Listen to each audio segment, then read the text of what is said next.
The first thing is, front page, pensions of 1 million Scots are guaranteed by the UK welfare system. Sounds impressive. But you know something? Social protection in the UK is 42% of the budget. In Scotland, it's only 38% of the budget. And I'm going to throw a lot of percentages at you in the next few minutes. That's a huge difference. It makes pensions so much more affordable in Scotland.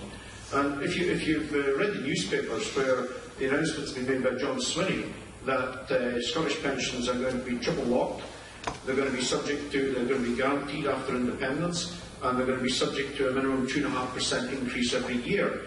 And that's a huge benefit to our pensioners, and it gives them some security over and above what the UK system is offering, which is simply a rise more or less in line with the rise in earnings, which isn't much at the moment.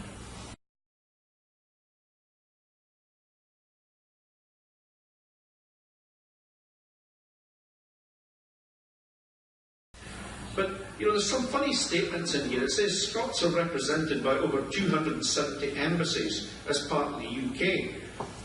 The majority of the UK's embassies are actually through either the Canadian or the Swiss embassies. They're not necessarily direct buildings on the ground, so that's a little bit odd. It says that the Scots save billions on the cost of mortgages due to the UK's AAA credit rating. I seem to remember reading that went south quite a few months ago, but they're still dishing it out. And a rather odd one here, the UK has the world's second biggest aid budget, delivered by life-saving Scots in East Kilbride. I don't even know what that means. It's just nonsense. 800,000 Scots live and work in England and Wales without the need for papers or passports. What does that mean? We're going to have a tartan curtain across the border and checkpoints and passports. We're all supposed to be members of the EU. We've got a social union. And again, Scottish banks were bailed out at 470 billion from UK taxpayers. Not true. The UK government put in £66 billion.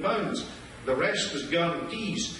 And if we're talking about bailouts, the Americans were one of the biggest bailing out UK banks. $500 billion in the United States alone went to bail out the American banking industry, which was run by the Brits. So I think they're a wee bit out there. And they say 1 in 5 workers in Scotland are employed by English, Welsh and Northern Irish firms. So what? You know? I mean, this is not good, I'm pleased to say. But let me get back to what I hope to talk to you about, which is a little bit the facts and figures. Jean said that we'd be the 8th richest country in the world. Well, we'd be the 6th richest country by GDP in the 34 richest countries. We'd be the 6th richest of the 34 richest countries, which is phenomenal. I mean, they say we're too poor, and they tell us that the oil and gas that we find is a real problem that we can't handle. We're the only country to find oil and gas that it seems to trouble them in this way. I'm sure we can get past that in some way. I'm often asked about currency and why we're staying with sterling. And there are 3 options for us in currency. One is we go in the euro, which obviously at the moment isn't such a good idea. Doesn't mean to say in 10, 20 years' time, if it's not in the interests of the country, that might not be a way forward, but at the moment not. We could float our own currency. We could have a Scottish pound. The difficulty with the Scottish pound is, with our resources, it might become too strong, and we're a small country. Therefore, if we have a small country with a limited supply of currency, other investors would try and bid into it, and sort of get a bit technical, it would become expensive and would give us a difficulty in exporting. We need to be with a weaker currency, which will help our export trade. But there's another reason as well. The United Kingdom has a trade deficit of £36 billion every year. We have 40 billion in foreign currency coming in every year to Scotland. If England did not have that 40 billion, they would be 76 billion in the red on their trade deficit, and that would not suit anybody. We cannot afford a currency crisis in a country so important to us, next to us. So, these things are all reciprocal, and we all have to work together to ensure we get the best results in these. One of the concerns I have is the possibility of the UK referendum for leaving the EU. And I'm really worried about this, because the UK leaving the EU would be a disaster for Scotland, because so many Scottish jobs, thousands of Scottish jobs, are dependent on the EU, or on trade with the EU. And a lot of the trade that is recorded as going down to England is actually being transshipped onto the EU. Scottish jobs are dependent on it.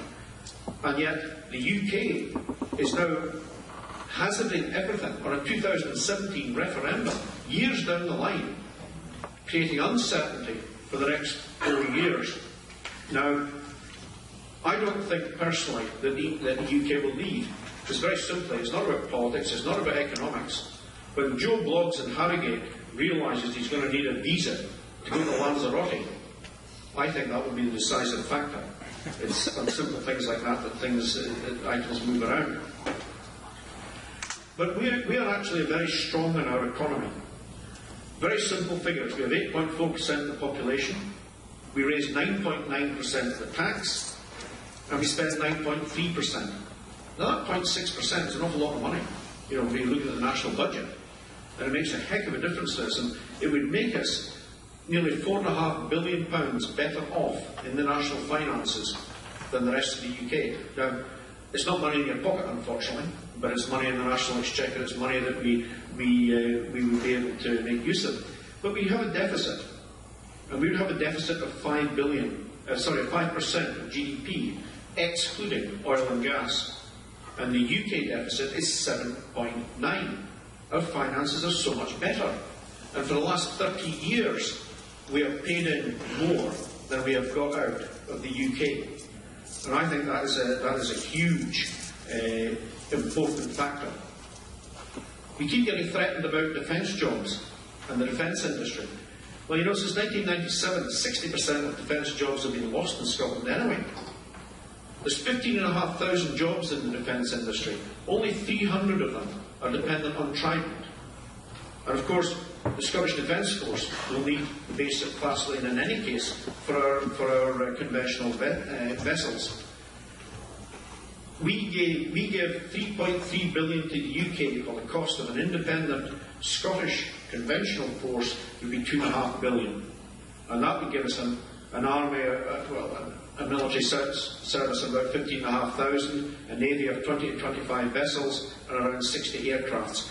And that's commensurate with the size of our economy and our needs. So there's a lot of things that are in our favour. Public spending. We hear about so much money being spent on public spending in Scotland that we spend too much on our civil servants and on our council workers and so on. But public spending as a percentage of GDP is 45.5% in the UK, but it's only 42.7% in Scotland. Again, you're talking small percentages, but these matter when you're talking about national funding. It's big money. Youth unemployment in the UK is 20.6%, and in Scotland it's 16.1%. And I'm pretty sure it's because here in Scotland we've had the freedom to follow a slightly different course in terms of working to reduce youth unemployment. Unemployment itself is 7.9% in the UK and 7.3% in Scotland. And I told you I was going to give you quite a lot of figures here. I'll stop in a minute. The economic growth. UK down 0.3% in the first quarter, Scotland up 0.5%.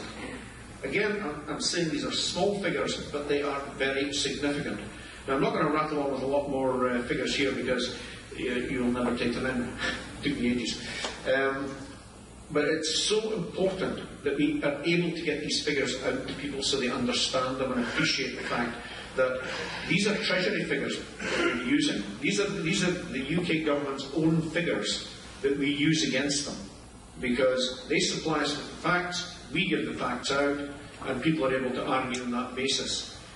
The figures are here, the facts are there, we engage the head, the heart is already there, and we will win independence next year. Thank you.